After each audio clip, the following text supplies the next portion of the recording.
नमस्कार। प्रांजल ज्ञान गंगा में आप सभी का स्वागत है। हम संक्षिप्त महाभारत का पाठ कर रहे हैं जिसमें कि शांति पर्व चल रहा है। आगे कथा में हमने राजा विचक्षणु के द्वारा अहिंसा धर्म की प्रशंसा तथा चिरकारी का उपाख्यान की कथा को पढ़ा था। अब हम आगे कथा में अहिंसा पूर्वक राज्य शासन करने के विषय में धूम्रसेन और सत्यवान का संवाद पढ़ेंगे।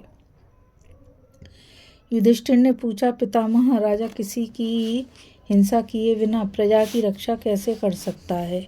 भीष्म जी ने कहा, युधिष्ठिर, इस विषय में धूम्रसेन और सत्यवान के संवाद रूप प्राचीन इतिहास का उदाहरण दिया जाता है। सुना है, एक दिन सत्यवान ने देखा कि पिता की आज्ञा से बहुत से अपराधी फांसी पर चढ़ाने के लिए ले जाए जा रहे हैं। उस समय उन्होंने पिता के पास जाकर कहा, पिताजी, यह सत्य है कि कभी ऊपर से अधर्म सा दिखाई देने वाला कार्य धर्म हो जाता है और धर्म सा प्रतीत होने वाला कार्य भी अधर्म का रूप धारण कर लेता है। तथापि किसी का प्राण लेना तो किसी तरह धर्म नहीं हो सकता। धूम्रसेन बोले, बेटा, यदि अपराधी का वध करना भी अधर्म हो तो धर्म क्या हो सकता है? अगर डाकू मारे ना जाएं तो धर्म अधर्म सब मिलकर एक हो जाए। कलयुग में तो लोग दूसरों की वस्तु को सीधे हड़प लेना चाहते हैं। यह वस्तु मेरी है, उसकी नहीं है, ऐसा कहने लगते हैं। ऐसी दशा में दंड के बिना लोक यात्रा का निर्वाह कैसे हो सकता है? यदि तुम दंड के बिना भी निर्वाह का कोई उपाय जानते हो तो बताओ। सत्यवान ने कहा, पिताजी, क्षत्रिय, वैश्य तथा शूद्र, इन तीनों वर्णों को ब्राह्मणों के अधीन कर देना चाहिए। जब चारों वर्णों के लोग धर्म के बंधन में बंधकर उसका पालन करने लगेंगे तो उनकी देखा देखी दूसरे मनुष्य, सूत, मागध आदि भी धर्म का आचरण करेंगे। अगर कोई ब्राह्मण की आज्ञा न माने तो ब्राह्मण को राजा के पास जाकर कहना चाहिए कि अमुक मनुष्य मेरी बात नहीं सुनता। फिर राजा उस व्यक्ति को दंड दे। दंड विधान ऐसा होना चाहिए जिसमें प्राण जाने का भय न हो। नीति शास्त्र की आलोचना और अपराधी के कार्य पर भली भांति विचार किए बिना दंड देना अच्छा नहीं है। राजा जब डाकुओं का वध करता है तो उसके साथ बहुत से निरपराध मनुष्य, डाकुओं के माता पिता, स्त्री पुत्र आदि भी काल के ग्रास बन जाते हैं। अतः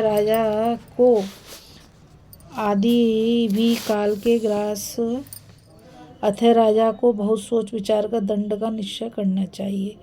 दुष्ट पुरुष भी कभी साधु संग से सुधरकर सुशील बन जाता है तथा बहुत से दुष्ट पुरुषों की भी संतानें अच्छी निकल आती हैं। इसलिए दुष्टों को प्राण दंड देकर उनका मूलोच्छेद नहीं करना चाहिए। उनकी जड़ उखाड़ना सनातन धर्म नहीं है। हल्का सा शारीरिक दंड देना उचित है जिससे उनके प्राणों का प्रायश्चित हो जाए, अथवा सर्वस्व छीन लेने का भय दिखाया जाए, कैद कर लिया जाए या नाक कान आदि काटकर उन्हें क्रूप बना दिया जाए। प्राण दंड देकर उनके कुटुंबियों को क्लेश पहुंचाना तो कदापि उचित नहीं है। इसी तरह यदि वे पुरोहित ब्राह्मण की शरण जा चुके हों तो भी राजा उन्हें दंड न दे। प्रजापति की आज्ञा है कि यदि दुष्ट पुरुष ब्राह्मण की शरण जाकर यह प्रतिज्ञा करे कि आज से हम कोई पाप या अपराध नहीं करेंगे तो उन्हें छोड़ देना चाहिए, किंतु बारंबार अपराध करने पर उसे पहले की भांति दंड दिए बिना छोड़ना ठीक नहीं है। माथा मुड़ाकर दंड और मृग चर्म धारण करने वाले सन्यासी भी यदि पाप करें तो उन्हें भी दंड देना चाहिए। धूम्रसेन ने कहा, बेटा, जिस तरह से हो सके प्रजा को धर्म की मर्यादा के भीतर रखना चाहिए, यही राजा का धर्म है। लुटेरों का वध न किया जाए तो वे सारी प्रजा को कष्ट पहुंचाते हैं। पहले के लोगों को राह पर लाना सुगम था क्योंकि उनका स्वभाव कोमल होता था, सत्य में उनके विशेष रुचि थी और द्रोह तथा क्रोध की मात्रा उनमें बहुत कम थी। उस समय अपराधी को धिक्कार देना ही भारी दंड समझा जाता था। फिर धीरे धीरे लोगों में अपराध की प्रवृत्ति बढ़ने लगी। इससे बागदंड का प्रचार हुआ। अपराधी को कटु वचन सुनाकर छोड़ दिया जाने लगा। इसके बाद जुर्माना वसूल करने का दंड जारी किया गया और अब तो वध का दंड भी प्रचलित है। फिर भी लोगों को मर्यादा के भीतर रखना कठिन हो गया है। लुटेरे देवता, पितर, गंधर्व और मनुष्य किसी के नहीं होते। वे तो मरघट में जाकर मुर्दों के भी जेवर उतार लाते हैं। भला उनको कौन राह पर ला सकता है? उनके ऊपर विश्वास करने वालों को तो मूर्ख ही समझना चाहिए। सत्यवान ने कहा, पिताजी, यदि आप लुटेरों का वध न करके उन्हें सत्पुरुष बनाने में असमर्थ हैं तो और किसी उत्तम उपाय से उनकी दस्यु वृत्ति का अंत कीजिए। कितने ही राजा लोग कल्याण के लिए कठिन तपस्या करते हैं। उन्हें देखकर उस राज्य में रहने वाले दुष्ट लज्जित होते हैं और वे अपने आचरण को सुधारकर राजा के ही समान सदाचारी बन जाते हैं। बहुत सी प्रजा केवल भय दिखाने से सन्मार्ग पर आ जाती है। अतः श्रेष्ठ भूपाल अपने सद्व्यवहार से ही प्रजा पर अधिक काल तक शासन करते हैं। वे अपराधियों के प्राण नहीं लेते। यदि राजा उत्तम आचरण करता है तो दूसरे लोग भी उसका अनुसरण करते हैं। बड़ों के आचरणों का अनुवर्तन करना मनुष्यों का स्वभाव होता है। जो राजा स्वयं विषय भोगने के लिए इंद्रियों का गुलाम हो रहा है, अपने मन को काबू में नहीं रख पाता। वह यदि दूसरों को सदाचार का उपदेश देने लगे तो लोग उसकी हंसी उड़ाते हैं। अगर कोई मनुष्य दंभ या मोह के कारण राजा के साथ कोई अनुचित व्यवहार करे तो प्रत्येक उपाय से उसका दमन करना चाहिए। ऐसा करने से वह अपनी बुरी आदत छोड़ देता है। जो पाप की प्रवृत्ति को रोकना चाहता हो, उस राजा को पहले अपना मन वश में करना चाहिए। इसके बाद यदि अपने सगे बंधु बांधव भी अपराध करें तो उन्हें भी भारी दंड देना चाहिए। जहाँ पाप करने वाले नीच को महान संकट का सामना नहीं करना पड़ता, वहाँ पाप बढ़ता है और धर्म का हास होता है। पिताजी, एक दयालु ब्राह्मण ने मुझे यह उपदेश देते हुए कहा था कि तात सत्यवान, मेरे पूर्वजों ने कृपा करके मुझे ऐसी शिक्षा दी थी। इसलिए राजा को सतयुग में जब धर्म अपने चारों चरणों से मौजूद रहता है, पूर्वोक्त अहिंसा में दंड का ही विधान करना चाहिए।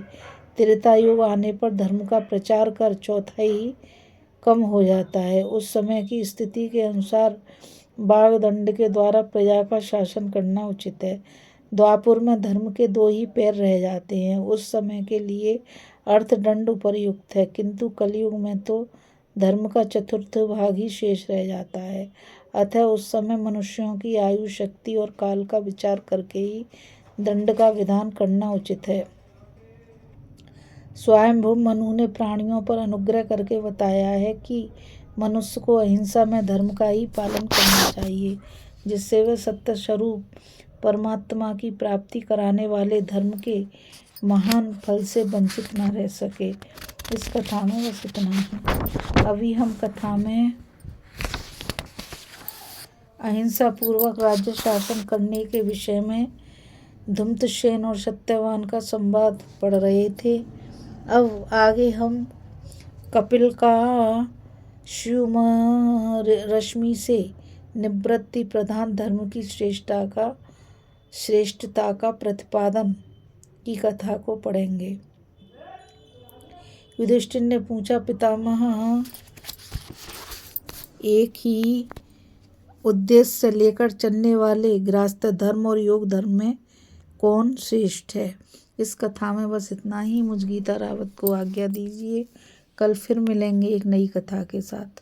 और मैं आप सभी से यही कहना चाहूँगी कि इस चैनल को ज़्यादा से ज़्यादा लाइक, शेयर और सब्सक्राइब कीजिए, ताकि यह अमूल्य ज्ञान अधिक से अधिक लोगों तक पहुँच सके। राधे राधे। जय श्री कृष्णा। नमस्कार।